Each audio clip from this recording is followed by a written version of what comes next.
সন্তান নষ্ট হওয়ার মূল কারণ পিতামাতা। আমি মনে করি অনেক ফ্যামিলি পিতামাতার কারণে তাদের দায়িত্ব সঠিকভাবে পালন না করার কারণে আজকে সন্তান উদ্ভ্রান্ত হয়ে চলাফেরা করছে। আজকে সন্তান নষ্ট হয়ে গেছে এই পিতামাতার জন্যই। যখন যে তাদেরকে সাজেস্ট করা কথা ছিল, যে পরামর্শ দেওয়া, যে শাসন কথা ছিল, সেটা করে নেয় ওনারা ব্যর্থ। বাস এখন সন্তান বড় হয়ে গেছে, এখন হুজুর একটু তাবিজ টাবিজ একটু দেন, আমার ছেলে তো কথা শোনে না। মানে যেই সময় শাসন করতে হবে ওই সময় ওনারা করে না, যেই সময় বেশি শাসন করা দরকার সেই সময় বেশি আদর করেছেন আপনি। সন্তান নষ্ট হচ্ছে পিতামাতার জন্যই। ওদেরকে যদি ভালোভাবে, তাদের কাছে যদি ভালো কিছু আশা করতে চান, তাহলে নবী সাল্লাল্লাহু আলাইহি ওয়াসাল্লাম 1400 বছর আগে বলে গেছেন সন্তানকে কিভাবে আপনি লালন পালন করবেন। কারণ তিনি পৃথিবীর শ্রেষ্ঠ একজন বাবা, তিনি খুব ভালোভাবে জানেন সন্তানকে কিভাবে লালন পালন করতে হয়, কোন সময় তো শুরু করতে, কত বছর বয়সে শুরু করতে, এটাও তিনি বলে গেছেন। সুবহানাল্লাহ। মুরু আওলাদাকুম বিসসালাম ওয়া হুম আবনাউ সাবআ সিনিন ওয়াদরিবুহুম আলাইহা। তোমাদের সন্তানদের বয়স যখন 7 বছর হয়ে যাবে, মুরু আওলাদাকুম বিসসালাহ, আওলাদাকুম বিসসালাহ, যখন তোমাদের সন্তানদের বয়স 7 বছরে উপনীত হবে তখন তোমার সালাতের কথা বলবে, নামাজের কথা বলবে। ওয়াদরিবুহুম আলাইহা, আর যখন 10 বছরে পা দিয়ে দিবে, ওয়াদরিবুহুম আলাইহা, প্রয়োজন হলে তাদেরকে প্রহার করবে, মৃদু আঘাত করবে। যখন 10 বছর হয়ে যাবে তখন আর কোনো কম্প্রোমাইজ নাই, নো কম্প্রোমাইজ। সালাতের ক্ষেত্রে আর কোনো ছাড় হবে না। একটা সন্তানকে যখন 7 বছর বয়সে যখন নামাজের কথা বলবেন, সালাতের কথা বলবেন, এই সন্তানটার সময়কে কিভাবে ব্যবহার করতে হয়, ওর মধ্যে ডিসিপ্লিন চলে আসবে, ওর মধ্যে সময়কে কিভাবে ব্যবহার করতে হয়, সময়ের জ্ঞানটা তার মধ্যে তৈরি হবে। কারণ 5 ওয়াক্ত সালাত কোন সময় পড়তে হয়, সময়ের সাথে আমাকে প্রস্তুতি নিতে হবে, এটা সে বুঝে ফেলে।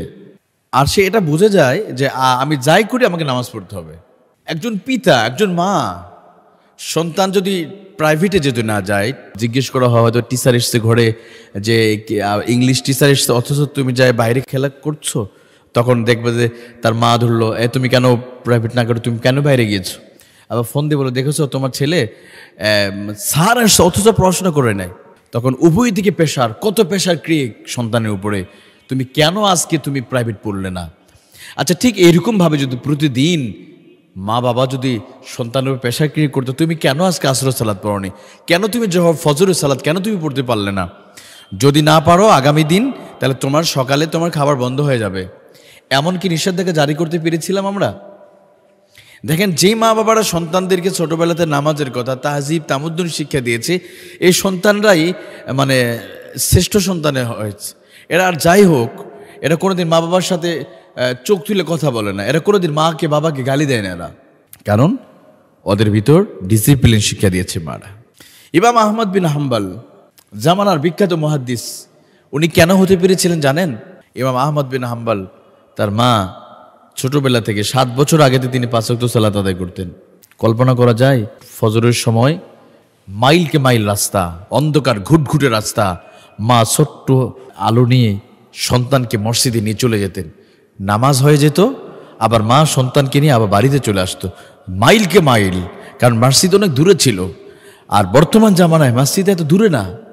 দেখেন, ইমাম আহমদ বিন হাম্বল, যিনি 40 লক্ষ হাদিসের হাফিজ ছিলেন, জামানার বিখ্যাত মুহাদ্দিস কেন হয়েছে, এর পেছনে তার মায়ের অবদান ছিল। মা শেষ রাতে কিয়ামুল লাইল আদায় করে জায়নামাজে মুসাল্লায় বসে পড়ে সন্তানের জন্য দোয়া করতো, এবং ঠিক ফজরের ওয়াক্ত হওয়ার সাথে সাথে মা সন্তানকে নিয়ে একটু ল্যাম্প সাথে নিয়ে, আলো নিয়ে সন্তানকে ঘন্টার পর ঘন্টা রাস্তা হেঁটে নিয়ে চলে গেছে। সেই ফজরের সময় অন্ধকার ঘুটঘুটে রাস্তা পার হয়ে মসজিদে নিয়ে চলে গেছে, আবার নামাজ হয়ে গেছে, সকালবেলা মক্তব পড়েছে, তারপর ঘরে এনেছেন। এটা ছিল একজন বিখ্যাত একজন মায়ের গল্প। আজকে ঘন্টার পর ঘন্টা রাস্তায় অন্ধকার আছে? নাই। ঘর থেকে লাইটিং ব্যবস্থা আছে, ঘর থেকে বের হলে, শহরে তো এখন আলো আর আলো, বিদ্যুতের ব্যবস্থা। 247 হিজরি কথা যদি বলি, কোথায় সেই সময় আমরা? কল্পনা করা যায়?